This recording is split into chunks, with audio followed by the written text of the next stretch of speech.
हो गया।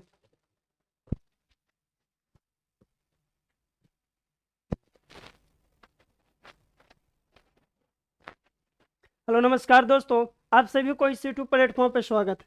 आज जो हम लोग देखेंगे द 15 मिनट शो में साइंस 20 ऐसे प्रश्न हैं जो कि हर एग्जाम में आपके पूछे जाते हैं।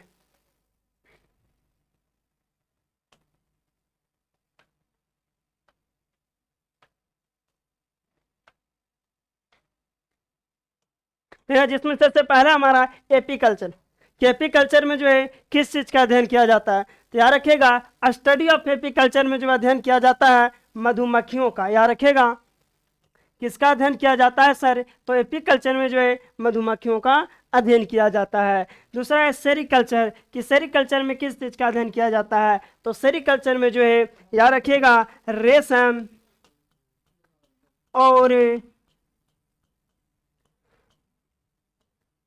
सेरिकल्चर में रेशम और कीटों का अध्ययन किया जाता है। तथा बीटी कल्चर में जो कि खाने में लगता है खट्टा, जान ही रहेंगे। बीटी कल्चर में जो है ग्राप्स यानी कि जिसको हिंदी में बोला जाता है कि अंगूर, यानी कि बोला जाएगा कि स्टडी ऑफ बीटी कल्चर यानी कि बीटी कल्चर में किस चीज़ का अध्ययन किया जाता है? तो बीटी कल्चर में जो है अंगूर को अध्ययन की जाती है, अंगूर की खेती का। अगला है बर्मी कल्चर, इसमें जो अध्ययन किया जाता है जो कि किसान का मित्र है जिसे कहा जाता है, जानते होंगे किसान का मित्र जिसे क्या बोला जाता है? तो केचुआ बोला जाता है सर। क्या बोला जाता है? तो केचुआ बोला जाता है।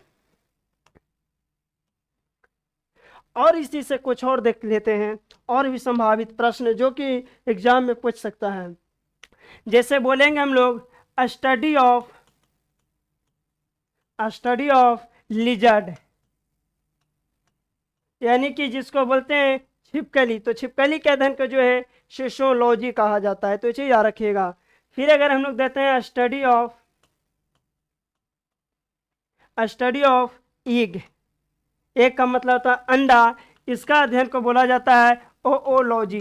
क्या सर? तो याद रखिएगा कि अंडों का अध्ययन को बोला जाता है ओलॉजी, इसे याद रखिएगा। तथा स्टडी ऑफ, अगर बोला जाए कैंसर का अध्ययन, किसका सर? तो कैंसर का अध्ययन को कहा जाता है ओम्कोलॉजी। कौन सा सर? तो याद रखिएगा ओम्कोलॉजी में जो है किस चीज का अध्ययन किया जाता है? तो ओम्कोलॉजी में जो है कैंसर का अध्ययन किया जाता है। अगर सांप का अध्ययन बोला जाएगा कि सांप का अध्ययन किस में किया जाता है? तो सांप का अध्ययन जो है ओपियोग्राफी में किया जाता है।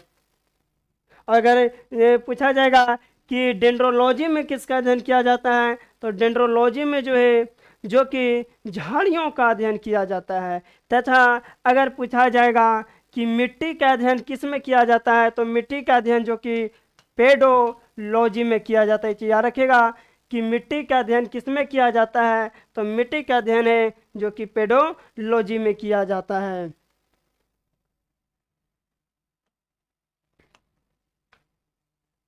नेक्स्ट है कोशिका की ऊर्जा मुद्रा किसे कहते हैं? क्या कि कोशिका की ऊर्जा मुद्रा किसे कहते हैं? तो याद रखिएगा कोशिका की ऊर्जा मुद्रा कहा जाता है एटीपी। नाम सुने होंगे क्या? एटीपी, जिसको बोला जाता है एडिनोसिन ट्राइफॉस्फेट, यानी कि कोशिका की ऊर्जा मुद्रा एटीपी को कहा जाता है सर।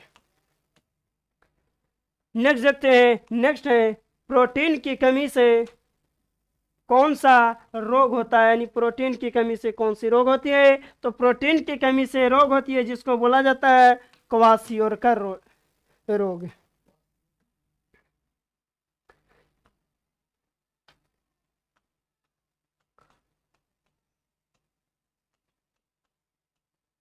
क्वाशियोरकर रोग जो है जो कि प्रोटीन की कमी से जो है यह रोग होता है। कौन सा से? तो याद रखिएगा क्वाशियोरकर रोग। नेक्स्ट है ब्लू बेबी सिंड्रोम, किसके अधिकता से होती है? कौन सा? ब्लू बेबी सिंड्रोम किसके अधिकता से होती है? तो याद रखिएगा ब्लू बेबी सिंड्रोम जो है जब अगर नाइट्रेट, जब अगर दोस्त नाइट्रेट की संख्या, अगर नाइट्रेट में अगर बढ़ोतरी हो जाती है तो उसको क्या हो जाता है? ब्लू बेबी सिंड्रोम हो जाता है। नेक्स्ट है, कौन सी विटामिन जल में घुलनशील है? तो जल में घुलनशील, इसको ज़्यादा दिमाग पे लोड नहीं लेना है, किडनी पे। बस एक चीज़ याद रखेगा, क्या पूछ रहा है? जल। तो जल में तो जान ही रहे होंगे भैंस के बारे में कि भैंस क्या होता है सर, कि हमेशा कहाँ डूबता है? तो जल में घुल जाता है, नहीं कि डूबता है। तो भैंस से याद रखिएगा, लिखते हैं भैंस। भैंस, तो भैंस से क्या होगा? विटामिन बी और विटामिन सी।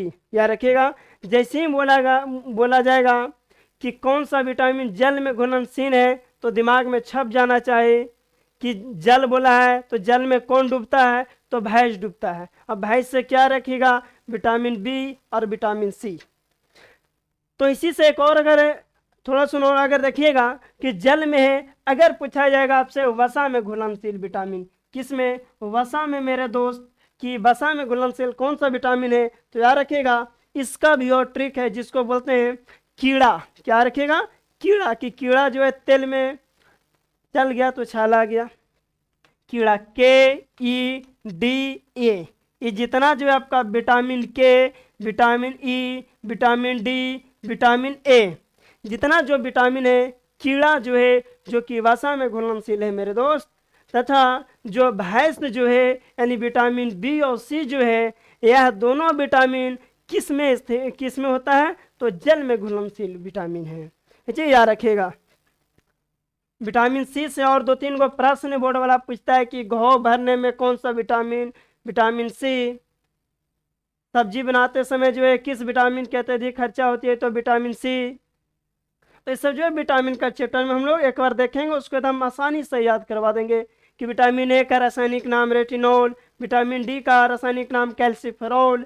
तो इसी प्रकार से आगे हम लोग देखते जाएंगे। नेक्स्ट है इटाई रोग। कौन सा? कि इटाई, ऐसा कौन एग्जाम नहीं जिसमें पूछा नहीं। कौन वाला? तो इटाई। क्या बोला? इटाई बोला कि ईटा, यानी ईटा का मतलब क्या सर? कैडमियम। याद रखिएगा, कैडमियम। इटाई रोग किसकी कमी से होती है? तो इटाई रोग जो होती है, जो कि कैडमियम की कमी से होती है। फिर है हमारा मिनी माता रोग। क्या? मिनी माता। यहाँ पे जो है टाइपिंग थोड़ा सुकून मिस्टेक है, इसको थोड़ा सा सुधार लीजिएगा। देखिए, मिनी माता रोग। मिनी माता रोग किसकी से होता है? तो यार क्या, मिनी माता रोग जो है, जो कि होता है आपका HG, जिसको बोलते हैं हम लोग पारा की अधिकता से। तो और यहाँ पे कम बोले थे, अधिक होगा, ठीक ना? तो इसे याद रखिएगा। मिनी माता रोग किससे होती है? तो याद रखिएगा, मिनी माता रोग जो होती है, जो कि पारा से होती है।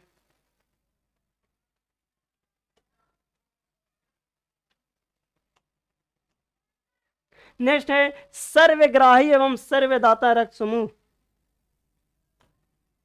सर्वग्राही एवं सर्वदाता रक्त समूह कौन सा है? तो याद रखिएगा, अगर सर्वग्राही का मतलब कहता है कि ग्रहण करे वाला, यानी कि क्या दोस्त? लेने वाला। जैसे ही बोलेगा ग्राही, तो ग्राही का मतलब होता है मेरे दोस्त कि लेना। क्या होना? तो लेना। तो याद रखिएगा, जो लेता है AB, याद रखिएगा क्या? तो AB पॉजिटिव। सभी को पता है कि ग्राही का मतलब लेता है, लेकिन बिना होश हवास में डायरेक्ट मार देता है AB। तो ये चीज याद रखिएगा।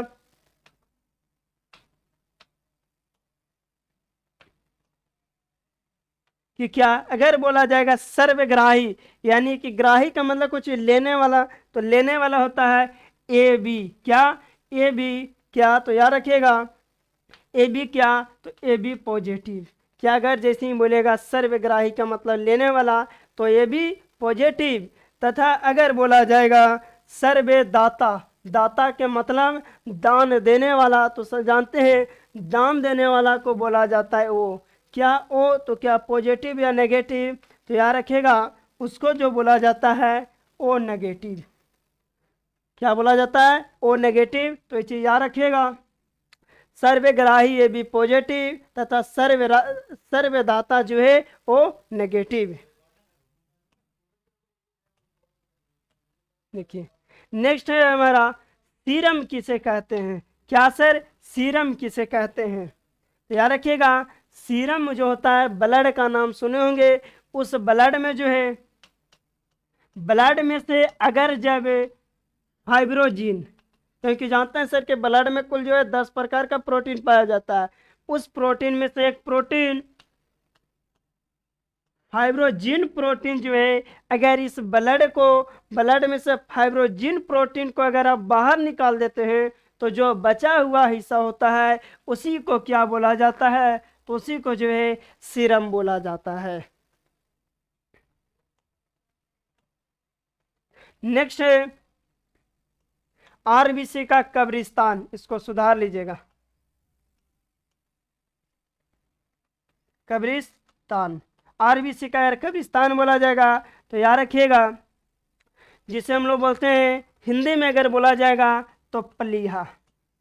आरबीसी का कब्रिस्तान पलीहा, तथा इसी को इंग्लिश में बोला जाता है अस्प्लिन। क्या बोला जाता है, जैसे ही बोला जाएगा आरबीसी का कब्रिस्तान तो बस दिमाग में घुसना चाहिए कब्रिस्तान का मतलब अस्प्लिन, यानी कि क्या सर, पलीहा। क्या, तो पलीहा।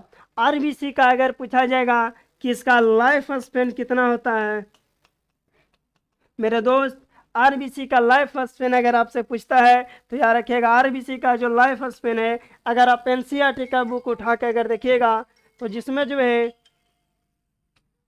90 से, लीजिए थोड़ा सुन कॉलर है देख लीजिएगा, 90 से 120 डे है, जो कि इसमें किसका, तो आरबीसी जो ब्लड है इसका लाइफ स्पेन होता है। तथा एक और ब्लड होता है जिसको हम लोग बोला जाता है डब्ल्यूबीसी, जिसको बोलते हैं वाइट ब्लड सेल। तो याद रखिएगा डब्ल्यूबीसी का जो है अगर लाइफ स्पेन बोला जाएगा तो डब्ल्यूबीसी का लाइफ स्पेन है, अगर आप एनसीईआरटी का बुक अगर खोलते हैं तो उस एनसीईआरटी का बुक में डब्ल्यूबीसी का लाइफ स्पेन दिया हुआ है 4 दिन। कितना दिन दिया हुआ, तो 4 दिन दिया हुआ है। कहीं कहीं पे 3 से 4 दिन भी दिया हुआ है, तो अगर ऑप्शन के प्रति आपको रहेगा तो आपको जो है देख लेना पड़ेगा। नेक्स्ट है हमारा मानव रक्त किस प्रकार का उत्तक है। ये 10वां क्लास में ही पढ़ना है। मानव रक्त, तो यार क्या, मानव रक्त जो है तरल संयोजी उत्तक, तरल संयोजी उत्तक है। अगर बोला जाएगा कि मानव रक्त किस प्रकार का उत्तक है तो मानव रक्त जो है जो कि तरल संयोजी उत्तक है। फिर बोन से बोन, यानी कि बोलता है कि हड्डी से हड्डी, क्या, कि हड्डी से हड्डी के जोड़ को क्या कहते हैं, तो हड्डी से हड्डी को जोड़ को बोला जाता है लिगामेंट। क्या बोला जाता है, लिगामेंट। इसी को बोला जाता है स्नायु बंध भी बोला जाता है। याद रखिएगा लिगामेंट हड्डी को हड्डी से जोड़ता है। हृदय का पेसमेकर किसे कहा जाता है, क्या, हृदय का पेसमेकर जिसे बोला जाता है SA नोड। ये चीज याद रखिएगा। क्या सर, हृदय का पेसमेकर SA नोड को कहा जाता है। SA नोड जो कि अगर खराब हो जाता है तो इसी को जो है फिर आर्टिफिशियल पेसमेकर क्या किया जाता है, तो आर्टिफिशियल पेसमेकर बाहर से लगाया जाता है जिसका खर्चा बहुत ज़्यादा उठता है। नेक्स्ट है इमारतों का कुष्ठ रोग किसे कहा जाता है। किस चीज का, इमारतों का कुष्ठ रोग। बाकी जो है यह जो है आपको जो है होमवर्क के रूप में दे रहे हैं कि आप लोग जो है कमेंट में इसका आप लोग आंसर जरूर बताइएगा। नेक्स्ट है बाकी जो है आज भर के लिए द 15 मिनट शो में। बाकी मिलते हैं हम लोग नेक्स्ट वीडियो में इसी मोटिवेशन के साथ। तो अगर आपको जो वीडियो पसंद आया तो लाइक और सब्सक्राइब नहीं करना। बाकी मिलते हैं नेक्स्ट वीडियो में। जय हिंद।